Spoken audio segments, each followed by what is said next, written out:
नमस्कार। आज की इस खास चर्चा में सीधे मुद्दे पर आते हैं। आज की कहानी बहुत ही दिलचस्प है कि कैसे भारत ने ब्रिटिश साम्राज्य के हाथों से धीरे धीरे अपनी कानूनी और विधायी ताकतें वापस छीनी। यह सफ़र सिर्फ इतिहास की किताबों में दर्ज कुछ तारीखें नहीं है, बल्कि यह वो मजबूत नींव है जिसने हमारे आज के आधुनिक संविधान को आकार दिया है। अब एक ऐसा सवाल जिस पर अक्सर काफी तीखी बहस होती है। क्या कभी ये सुना है कि भारत को आज़ादी 99 साल की लीज पर मिली थी? ये एक ऐसा मिथक है जिसने न जाने कितने लोगों को उलझा कर रखा है। तो असली बात क्या है? क्या हम वाकई 15 अगस्त की उस आधी रात को 100% पूरी तरह से आज़ाद या संप्रभु हो गए थे? तो हकीकत कुछ ऐसी है। 1947 और 1950 के बीच तकनीकी तौर पर हमारा देश एक डोमिनियन यानी अधिराज्य था। आसान शब्दों में कहें तो फैसले यहाँ स्थानीय स्तर पर ही लिए जा रहे थे। हमारी अपनी अंतरिम सरकार भी काम कर रही थी, लेकिन जो शपथ ली जा रही थी ना, वो अभी भी ब्रिटिश क्राउन के नाम पर ही थी। और ऐसा इसलिए क्योंकि हमारा अपना स्वतंत्र संविधान तब तक पूरी तरह से तैयार और लागू नहीं हुआ था। तो आज के विश्लेषण का रोडमैप बिल्कुल साफ है। पहले हम सच्ची आज़ादी के असल मायने समझेंगे, फिर 1919 के अधिनियम को देखेंगे, उसके बाद 1935 तक के उतार चढ़ाव भरे सफ़र से गुजरेंगे और आखिर में उस ऐतिहासिक 1935 के अधिनियम को डिकोड करेंगे। चलिए सबसे पहले बात करते हैं सच्ची आज़ादी की असल परिभाषाओं की। यहाँ सबसे पहला शब्द है उपनिवेश या कॉलोनी। ऐतिहासिक तौर पे देखें तो ब्रिटेन में भारत में एक पूरी तरह से औपनिवेशिक ताकत की तरह ही काम किया। उनका इकलौता मकसद था हमारी अर्थव्यवस्था का शोषण करना और संपत्ति लूटना, और इसके लिए उन्होंने देश की रक्षा, विदेश नीति से लेकर हमारे गली मोहल्लों के प्रशासन तक सब कुछ अपनी मुट्ठी में कसकर रखा था। सब कुछ उनके कंट्रोल में था। इसके बाद आता है संरक्षित राज्य या प्रोटेक्टेड स्टेट। इसमें सत्ता का समीकरण थोड़ा सा बदल जाता है। इसमें होता यह है कि देश को अपना लोकल प्रशासन चलाने की आज़ादी तो मिल जाती है, यानी वो अपनी रोज़मर्रा के कानून बना सकते हैं, लेकिन अपनी सीमाओं की सुरक्षा और कूटनीति के लिए उन्हें पूरी तरह से किसी बाहरी शक्तिशाली साम्राज्य पर निर्भर रहना पड़ता है। अब आता है सबसे अहम शब्द डोमिनियन यानी अधिराज्य। ये वही दर्जा है जिसकी मांग 1916 में होम रूल आंदोलन के दौरान बाल गंगाधर तिलक और एनी बेसेंट जैसे बड़े नेताओं ने की थी। और दिलचस्प बात यह है कि 15 अगस्त 1947 के ठीक बाद हमें कुछ समय के लिए यही दर्जा मिला था। हम अपने सारे फैसले खुद ले रहे थे, लेकिन ब्रिटिश क्राउन सिर्फ एक औपचारिक और नाम मात्र के प्रतीक के रूप में सबसे ऊपर बैठा था। और अंत में आती है वो आज़ादी जिसका सबको बेसब्री से इंतजार था, संप्रभु राज्य या सॉवरेन स्टेट। ये वो पूर्ण स्वतंत्रता है जो हमने 26 जनवरी 1950 को हासिल की। इस दिन हमारा अपना संविधान लागू हुआ। मतलब अब हमारे ऊपर कोई भी बाहरी ताकत नहीं थी, कोई क्राउन नहीं था। हम अपने हर अंदरूनी और बाहरी फैसले के लिए 100% आज़ाद हो गए।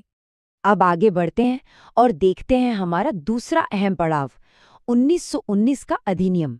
मॉन्टेग्यू चेम्सफोर्ड सुधारों के नाम से मशहूर इस अधिनियम ने पहली बार केंद्र में 2 सदनों वाली व्यवस्था शुरू की, बिल्कुल वैसे ही जैसे आज हम लोकसभा और राज्यसभा देखते हैं। ये सब प्रथम विश्व युद्ध के भारी दबाव और एक उत्तरदायी सरकार देने के वादे का नतीजा था। लेकिन इसमें एक बहुत बड़ी कैच थी। इन्होंने सांप्रदायिक निर्वाचक मंडल का दायरा और बढ़ा दिया, जिससे समाज और ज्यादा बंटने लगा। एक और खास बात, महिलाओं को पहली बार वोट देने का हक तो मिला, लेकिन वो हक बहुत ही सीमित था। सिर्फ उन चंद महिलाओं को वोट देने की इजाजत थी जो टैक्स भरती थी। और यहीं पर सामने आता है द्वैध शासन या डायरकी सिस्टम का सबसे हास्यास्पद असंतुलन। जरा इस बात पे गौर कीजिएगा। 8 प्रांतों में भारतीय मंत्रियों को शिक्षा और स्वास्थ्य जैसी भारी जिम्मेदारियां तो पकड़ा दी गईं, लेकिन आरक्षित विषयों के नाम पर सारा पैसा, पुलिस और प्रशासन, वो सब अंग्रेजों ने चुपचाप वायसराय के हाथों में ही रखा। अब विचार करने वाली बात है कि बिना बजट या फाइनेंस के कोई शिक्षा या स्वास्थ्य व्यवस्था कैसे सुधार सकता है? ये तो बिना ताकत के जिम्मेदारी देने वाली बात हुई। चलिए अब रुख करते हैं अपने तीसरे हिस्से का, 1935 तक का वो ऐतिहासिक सफर। 1919 के इस बेतुके कानून के बाद तो जैसे देश में उबाल आ गया और पूर्ण स्वराज की मांग ने जोर पकड़ लिया।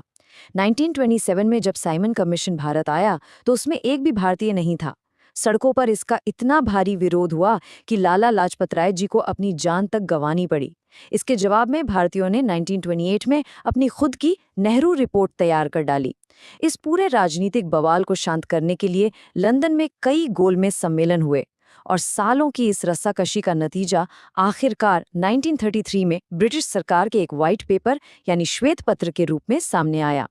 और अब हम पहुंचते हैं इस पूरी चर्चा के सबसे अहम मोड़ पर, 1935 का भारत शासन अधिनियम। जरा स्क्रीन पर दिख रहे इस नंबर पर गौर कीजिए, 321। ये कोई मामूली दस्तावेज नहीं था। इस अधिनियम में कुल 321 धाराएं और 10 अनुसूचियां थीं।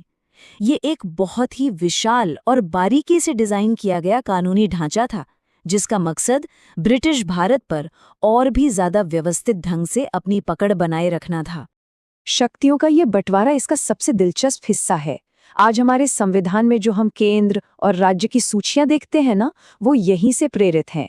इस अधिनियम में 59 विषय संघ को दिए, 54 प्रांतों को और 36 समवर्ती सूची में डाल दिए। लेकिन यहां भी अंग्रेज अपनी चाल चल गए। जो भी विषय इन सूचियों से बच गए, यानी जो अविशिष्ट शक्तियां थीं, उन्हें किसी चुनी हुई सरकार को नहीं दिया गया, बल्कि बहुत ही चालाकी से सीधा वाइसराय की जेब में डाल दिया गया। इस कानून ने पूरे प्रशासनिक ढांचे को पूरी तरह से हिला के रख दिया। इन्होंने एक अखिल भारतीय संघ बनाने का प्रस्ताव रखा, जो देसी रियासतों के ना जुड़ने की वजह से कभी जमीन पर उतर ही नहीं पाया। लेकिन सबसे बड़ा बदलाव ये था कि प्रांतों से वो पुराना और फेल हो चुका द्वैध शासन हटा लिया गया।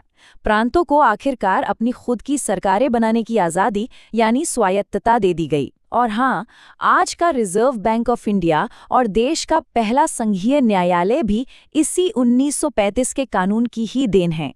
प्रांतों को मिली इस आज़ादी का सीधा असर हमें जमीन पर देखने को मिला।